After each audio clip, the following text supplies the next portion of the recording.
The Met Gala is not just a ball, not just a red carpet, and definitely not just a celebrity party.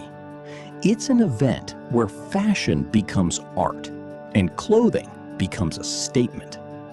Every look here is a manifesto, a provocation, or a cultural commentary. But how did this event begin? Why is it called the Oscars of fashion? And what makes it so influential in the modern world? Today, we'll explore the history of the Met Gala, its philosophy, and why it remains the most important event in the fashion industry. The history of the Met Gala begins in 1948. Originally, it was a private charity dinner created to raise funds for the Costume Institute at the Metropolitan Museum of Art in New York. At the time, tickets cost just $50, and the event was relatively modest compared to what we see today. Everything changed in the 1970s when Diana Vreeland, the legendary Vogue editor, became involved. She transformed the Met Gala into a themed event where fashion became a form of art. Since then, each year has been dedicated to a specific theme, from historical eras to conceptual ideas like camp or heavenly bodies. Today, ticket prices can reach tens of thousands of dollars, and the guest list is strictly controlled. Each Met Gala is built around a theme, but it's not just a dress code, it's a challenge. Designers and celebrities interpret the theme differently. Some take it literally, others symbolically, and some provocatively. For example, the Heavenly Bodies theme explored the relationship between fashion and religion, while camp focused on the aesthetics of exaggeration and irony. This is what makes the Met Gala unique. It's not just a display of clothing, but an intellectual game where fashion becomes a language. The Met Gala is not just a show, it's a tool of influence. Trends are born here and then spread across the world. Red carpet looks are discussed for weeks and sometimes become part of pop culture. Moreover, the event is controlled by the fashion industry. Being invited is a sign of recognition. Vogue editor-in-chief Anna Wintour personally approves the guest list, making the Met Gala a kind of exclusive club. Every Met Gala is built around a theme, but if we're honest, it's not just about art.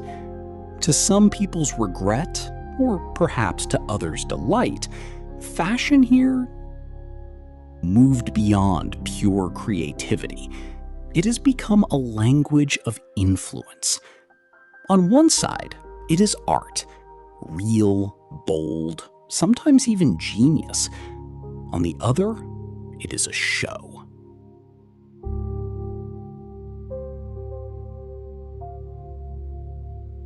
A show where it's not only about what you wear, but why you wear it, and who stands behind that look.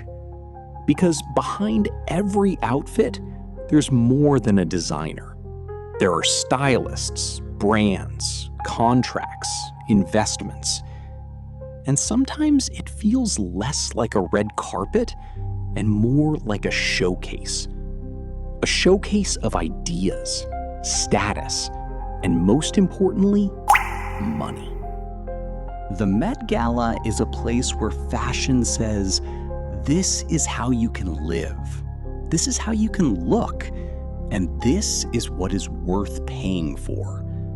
And the audience, without even realizing it, starts to believe it.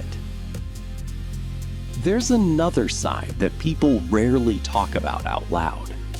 The Met Gala is not just about photos, it's about meetings.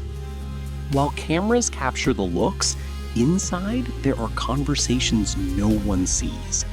Contracts, collaborations, future campaigns, investors, brands, influence. And at the center of it all is Anna Wintour, a person who doesn't just organize the night, she defines the rules of the game. Without her approval, you don't get in. Without her vision, you don't become part of this circle. And that's why the Met Gala is not creative chaos. It's a highly structured system where art meets business, and where sometimes it's hard to tell which one matters more. Sometimes the Met Gala feels like a celebration of self-expression. But if you look deeper, a question appears. Who actually decides what is considered beautiful? Because trends rarely appear by accident. What looks strange today may end up in every store 6 months later. What people mocked online yesterday can become the new normal tomorrow. And the Met Gala works like a massive showcase of the future. Ideas are tested here. Public reactions are measured. People watch what creates discussion. And the most interesting part is people don't even have to like the look. They just have to talk about it. Because attention is the most expensive currency today. In that sense, the Met Gala perfectly reflects the modern world. A world where emotion matters more than meaning, where virality matters more than beauty, and where discussion matters more than the event itself. Sometimes it feels like certain outfits are created not to inspire admiration, but to become impossible to scroll past.